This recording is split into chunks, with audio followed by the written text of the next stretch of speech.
Today, the tea is golden. Hi, my name is Sammy S. Welcome back to my YouTube channel.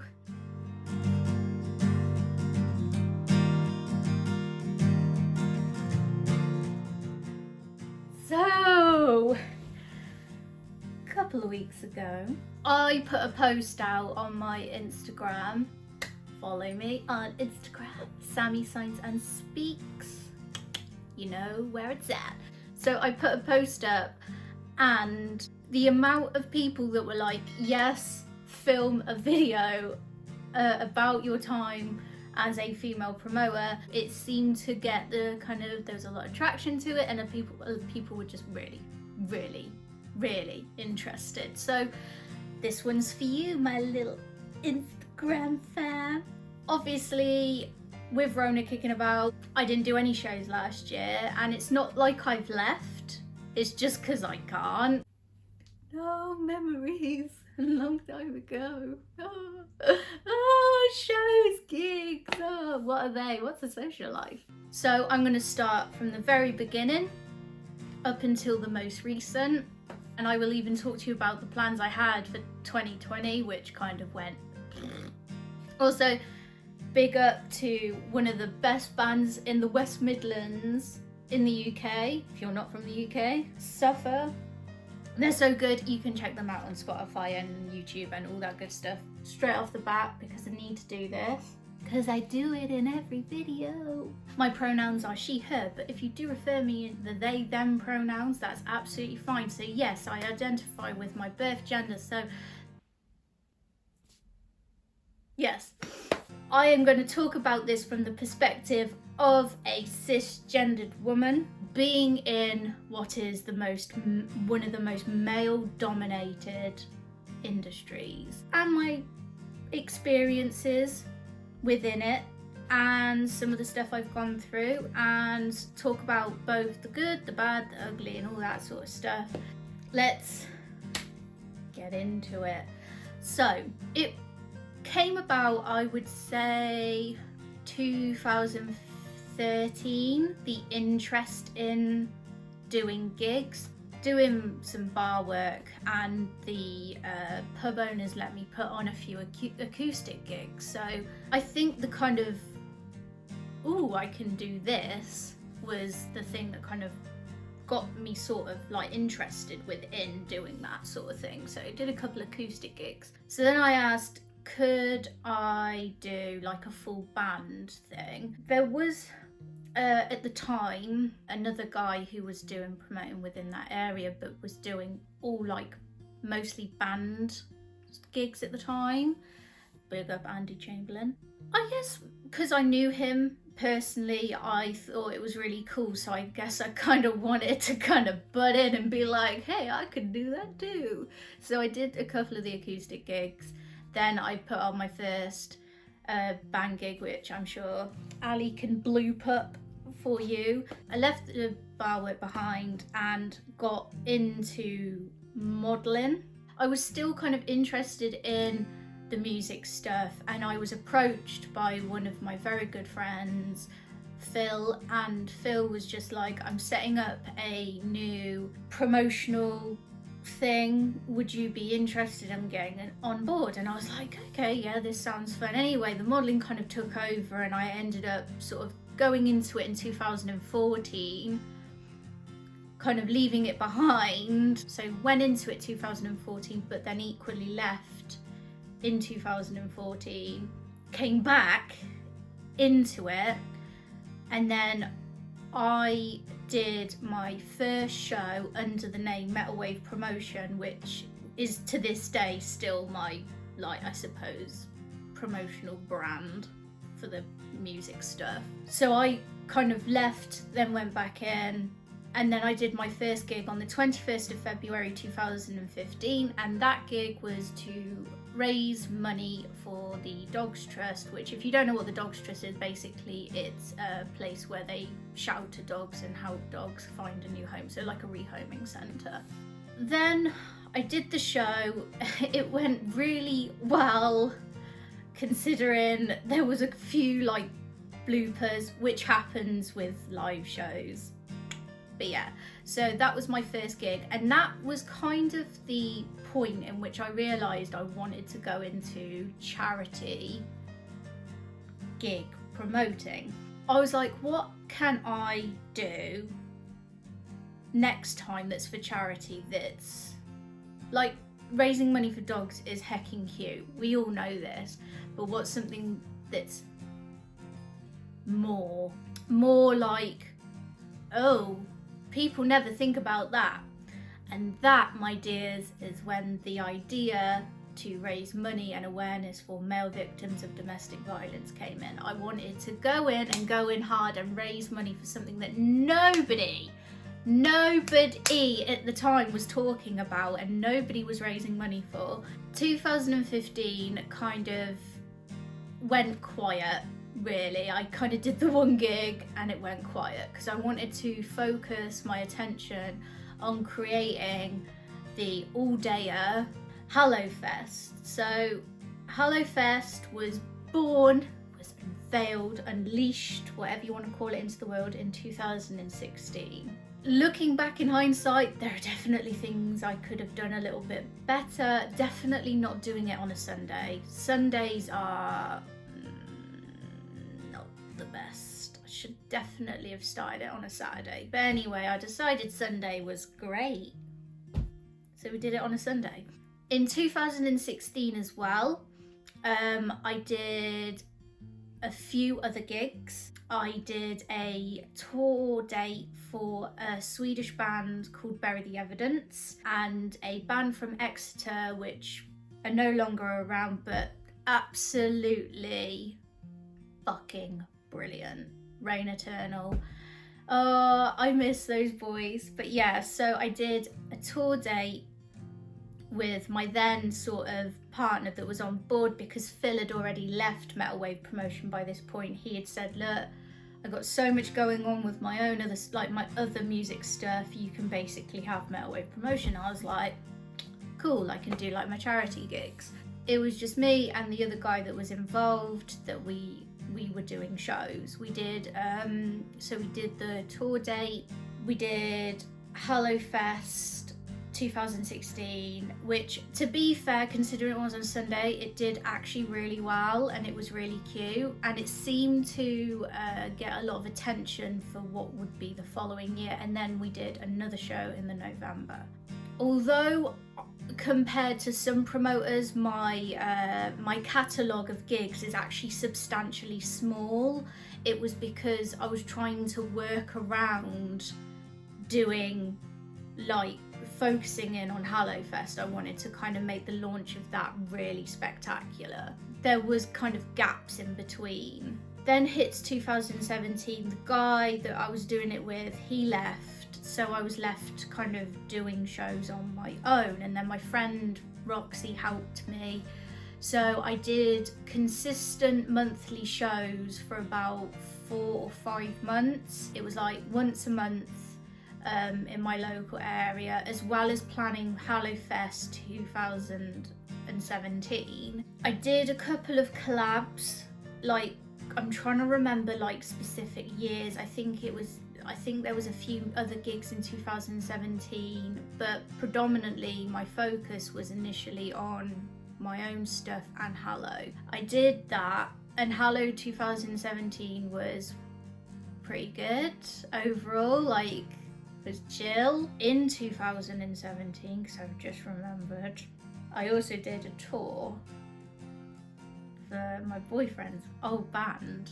2017 was pretty manic, to be fair, before I kind of had to slow down for 2018. 2018, again, did some charity gigs, raised some money for the Hope Centre Northampton, which I've mentioned in a previous video, did another tour date, did some other gigs, but then it kind of died down because of personal reasons. 2019 kicked about. Once again, I wasn't doing shows because of personal reasons. So Hallowfest actually only happened twice. The plan was to have it happen every year, but because due to personal reasons I'm not going to go into, my promoting took a massive nosedive, and I decided that I needed to take somewhat of a break. However, when I was on my break in 2018 and 19, I was actually going on tours with other bands, and I was still going to gigs. In 2019, I also did a tour which was amazing. So I did a tour for a Swedish band called Dream Drop and my partner's old band Crawl Spaces, and it was just the funnest tour ever. It was exhausting but so much fun. And you know what, I love Dream Drop and I think they're such a great band, and you need to go check them out because they are just fantastic. Probably one of the loveliest bands. If you love like your emo stuff, they're great. It was crazy. It was such a crazy tour, but I'm so glad that I took it on board despite like my struggles. I did one more gig in the November of 2019 as well, which was a charity event. So it was nice to get back on the saddle in 2019. I decided for 2020 I would bring out the beast that is Hallowfest, and my God, my lineup was phenomenal. My sponsors were incredible. I had like so many people backing it, and then Rona came around and fucked it all up for the rest of us, and you know, that's it. So Hallow was kind of pushed to the back burner, which it broke my heart, because although there were gaps where I wasn't doing gigs, I've never had to cancel a show. And to cancel a show was like the most heart-wrenching thing I think I've ever had to do. Like, I genuinely was in bits. Like, it literally hurt so bad to literally tell everybody that was involved, because I was having an after party for like everything, like the whole thing was like nearly complete by February of 2020. I suppose that's a quick overhaul of what I've done. So there was substantial gaps in which I wasn't doing shows because of personal reasons, but overall I've done tours, tour dates, all-dayers and all that sort of stuff in my charity shows, and it's been cute. Right, you guys I know are here for the tea. Right. So, first challenge as being a female promoter is, one, you get disrespected so much. Do not be blind and thinking just because if you're pally with bands that when it comes to gigs they're gonna not treat you like shit, because toxic masculinity. I don't know, or just because they're pricks. There are some bands that will treat you with the utmost respect. Those are the bands that you need to keep near and keep giving opportunities to wherever you can, and push them because they'll have your back. I have actually done shows for bands that I know members of personally. I have gone out gigging, clubbing with certain band members, and when it's come to the actual show, they've either spoke to me like shit, treated me like shit, and I've been called a liar, which is the worst thing to do. Because what people fail to see is when you have everything down in writing, essentially it is like a contract, it's also evidence. So I make sure that when I talk to bands, especially about payment, it's in writing. So I have it in case, and it's happened quite a few times, where they've quoted me a quote, they've had their money, and they've tried to screw me out of more. And I've gone, it's not what the message says, hun. I should not pay you your fee for fucking calling me that and calling me a liar, but I still will. Now, I'm going to say straight off the bat, I think I'm a very friendly promoter. I'm I believe from what I've been told from other bands that I'm very warm, very welcoming, and I try my very best to ensure that everybody is happy, hydrated, and everybody's got what they need, okay? So that's the main goal, because you cannot work with bands that are either irritable, dehydrated, they're hungry, whatever. You need to make sure that because they are doing you, you're equally doing them a favour as much as they are doing you a favour. You need them as much as they need you, so therefore you should treat your bands with respect, which is why when bands disrespect me and call me a liar, it really rattles my fucking cage. Especially because they think I don't have this shit in writing. Dummies. Do not think that if you are planning on ever coming into the industry at any given point, when we can do gigs again, if you are a female promoter, and even if you know these guys on a personal level, that sometimes they will treat you like shit. They will talk to you like shit. The difference is, I don't take it. I won't have it, so there we go. Second rule is, expect the creeps. I have been, quite frankly, we'll just say it as is, sexually harassed by band members. I've never been at one of my gigs where they've actually touched me inappropriately. Quite frankly, I don't think they dare to, because I think they know that I'd break their fucking hands. Fucking don't touch me. The overview of me as a promoter is I'm very nice, I'm very friendly, I'm very chatty, and I suppose because I have banter, it could come off as flirtatious. I don't want to flirt with you. I'm not interested in seeing your fucking what's in your pants. I do banter with the bands, and I do try and keep shit as nice and friendly as possible, because I don't want them to feel like they're on tenterhooks when they do a show for me. I want them to feel as comfy around me as possible. However, some of them take that to the next fucking level, as I witnessed from this one particular drummer. So we were having a chat, things were chill, things were cool. Now bearing in mind, this is when I was seeing my partner, who is my partner now, and we were just, we were not sort of openly together, I think, at this point. So he must have thought to himself, oh yeah, single, yeah, she is fucking ready to see my fucking drumstick. I really wasn't. I got sent a full-fledged, full-on, fucking meat and potatoes, the whole shebang, full-blown nude off a drummer from a metal band from the West Midlands, and I'm not gonna say their name because I'm not gonna drag the rest of the band through the mud because their drummer is a scumbag. He took it into his hands because I was having a bad day, and we all know the nice guys of the world, they always say, oh darling, oh babe, you're having such a bad day. I'm sorry, hun. What gave you the indication that my low mood required you to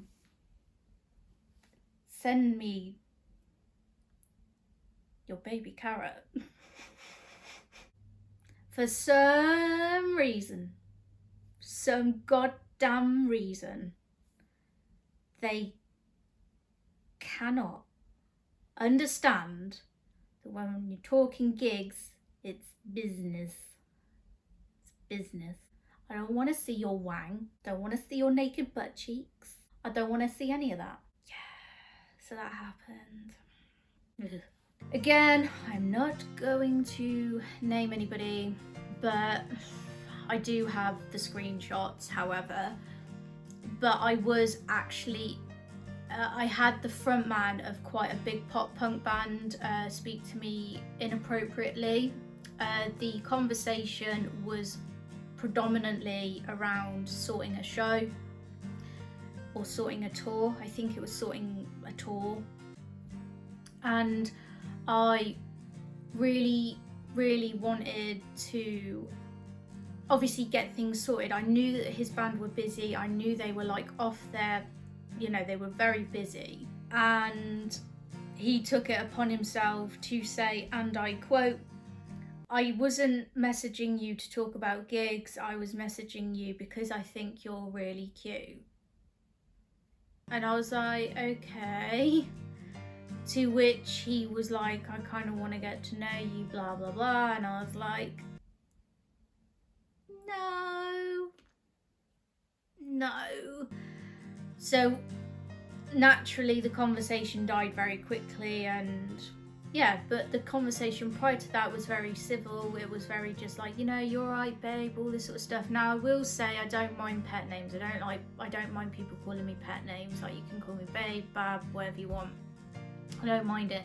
I call people Poppet, darling, sweetheart, all that sort of stuff. So when people do it back to me, I've got no ish with it. Like, it's chill. Especially like the context of the message. Like, if it's just a general civilized like chat, I don't mind it. But you know, when it's kind of going in that certain direction, then I get a little bit like, okay. It's all about context. And I ain't flirting with none of these blokes. I'm not interested. I don't want to. No. So yeah, that was the time I was hit on by the frontman of a big pop punk band. But yeah, I've just generally had band members just try and be really inappropriate when there was no time for that, especially when I'm trying to sort out gigs. Because it was really important that I sorted gigs out, because I got the other bands on the lineup in my ear going, "Have you sorted?" And I'm just like, yeah. But I'm also trying not to be sexually harassed at the same time, hen. Point number 3. Venues and venue owners will try and mug you off. It's happened quite a few times. And they will promise some things. Now, I will say that the majority of venues that I have worked with and the people within those venues have been fantastic. Love them. I genuinely think they would not do this to a male promoter. And they do have a way of thinking that they can also, again, talk to you like shit. And it's not on. You know, especially as on one occasion, I also had to deal with a band that absolutely spoke to me like I was something on the bottom of their shoe. And they were so arrogant. Oh my God, they were so arrogant. How I kept my cool is beyond me.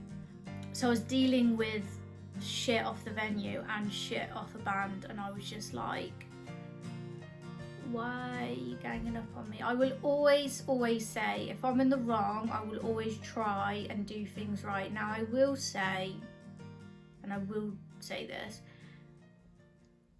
there have been times where I've been drunk at my own gigs, which I don't think is good. Now, it's not an excuse, but it gives a reason as to why that might be the case. When I've been bladdered at my own gigs, it's normally because something really personal has been happening in my personal life that has really rocked my world.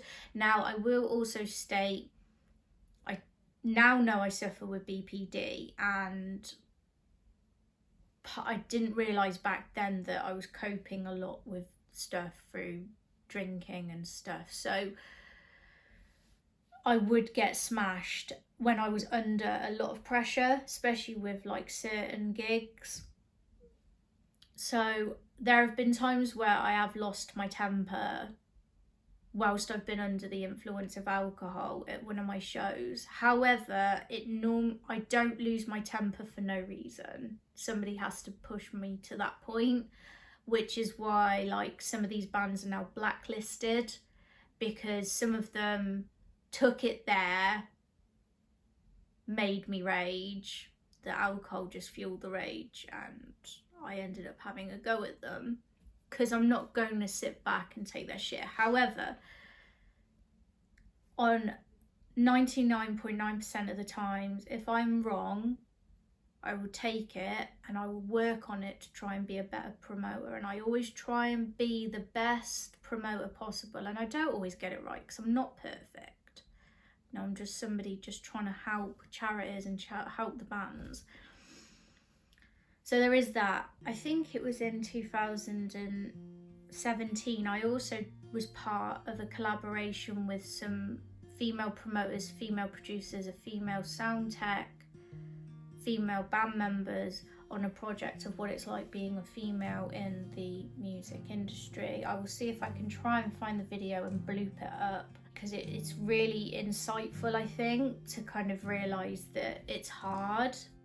There's always been female musicians, always, from however long back until now. It's always been a thing.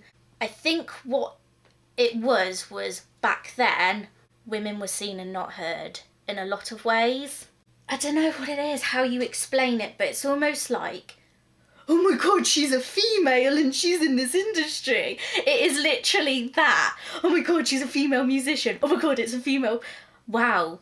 It's like, do you know, it's almost like there's still that very small percentage of guys that can't quite get their heads around it, and it's kind of like, okay, it is 2017, guys. You know, it's different for all of us, but we're all connected to the same thing, that it's just because of our gender that we get treated so different, especially when you're up against like the big boys who are substantially more bigger because they're able to afford the bigger bands they are, you know, and it overshadows like when you're trying to fight your way to the top, because there's essentially that there is an oversaturated industry but not enough promoters.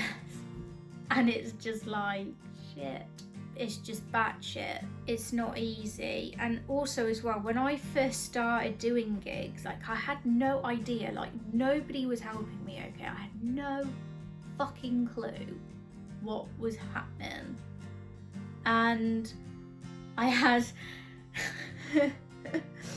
had a PA blow up on me nearly, which was just great.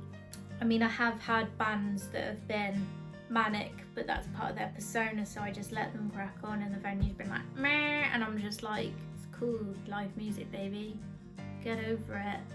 I don't want my bands to suppress who they are. I want them, if they're gonna go in, they're gonna go in. If they're gonna climb on shit, they're gonna climb on shit. There's nothing you can do about it. It's not for everybody. It's definitely not for the faint-hearted, and you do eventually grow a thick skin to it, but it shouldn't be this way regardless, because I have bust a bollock at my shows, and when people turn around and call me a liar, or they try it on, it makes you almost like not want to be in it,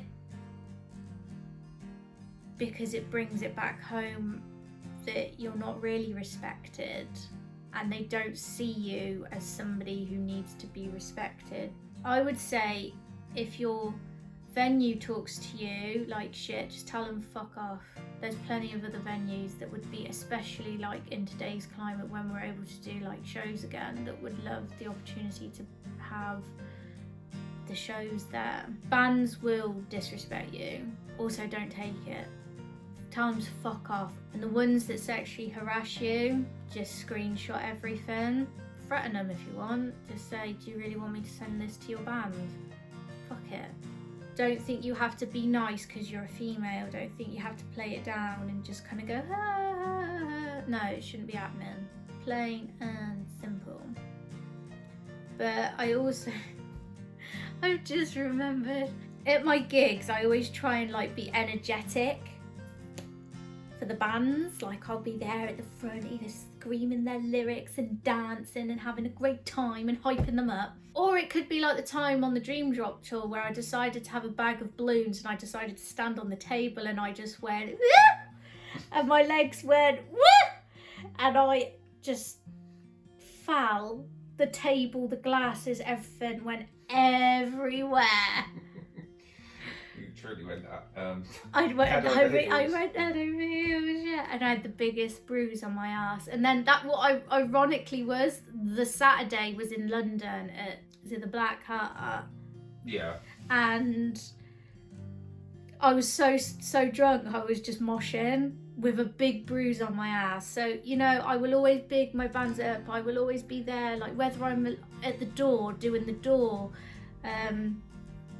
and they're just like screaming lyrics. That's another thing. If you're a female promoter, make sure that if you have a team, they're a team that you trust, and ensure your bands can have merch. Make sure they got stalls or a space to have their merch. So yeah, I've fallen off tables, I've mushed, I've been at the front, I've been screaming, I've been like, yeah, go, whatever, and all this sort of stuff, and I just love it. I love it with all my heart, and you know what? It fucking sucks that I didn't make Hallow Festival happen last year. But I will say this, and I will say this with my whole heart. There are bands out there who will literally love and respect you and will have your back. I was sexually assaulted at a gig that wasn't my gig, it was my friend Phil's gig, and I tell you what, if it wasn't for Bury the Evidence and Rain Eternal, I think it was Rain Eternal, they actually stopped the guy from continuing to sexually assault me. This dude followed me to a toilet and everything. He touched me up at the bar, and they created a U shape round me so this bloke would not get near me. And there are bands who will always be super lovely to work with. If you want to go into promoting, girls, and you really want to do it, take this video and use it as an armour to go into it and know your fucking worth. Do not let anybody try and bring you down, and don't let them do shit to you, which I let slide for too long. I think it is only right to big up some of the women in the industry who I love and adore and I think are great. I want to big up my girl Sophie Pierce, who is the most badass bitch, and she was at the gig in which that one band spoke to me like shit. I tell you what, they should be glad they were not dealing with her that night. Big up to Sophie, who is the fucking boss. She is just like, I love Sophie, she's great. She is just so fiery and feisty and amazing, and I love her. Also, big up to Jade Rachel, who is my babe. Hers is Jade Rachel Promotions. She is just such a sweetheart. She also does like drawings and stuff now. So although we're not doing gigs at the moment, she's sort of having an outlet through drawing. So if you follow her on Instagram. But Jade is such a wicked promoter as well. She's so passionate about it. And also Emma Plummer, who has EMV events. Amazing woman. She does so much for the industry and is just so lovely and humble and just amazing. Always working hard, Emma. She's such a grafter. So those are my 3 female promoters I want to big up and send my love to, because they help the industry and I've got so much respect for them. But yeah, I think that is about it. So yeah, like, subscribe, comment, maybe even share this video if you really want to. Hit the notification bell, bing bing. Let me know your pronouns because it's important. So when we converse in the comment section, I know how to address you. See you guys in the next video. Thank you for giving me your time. Yeah.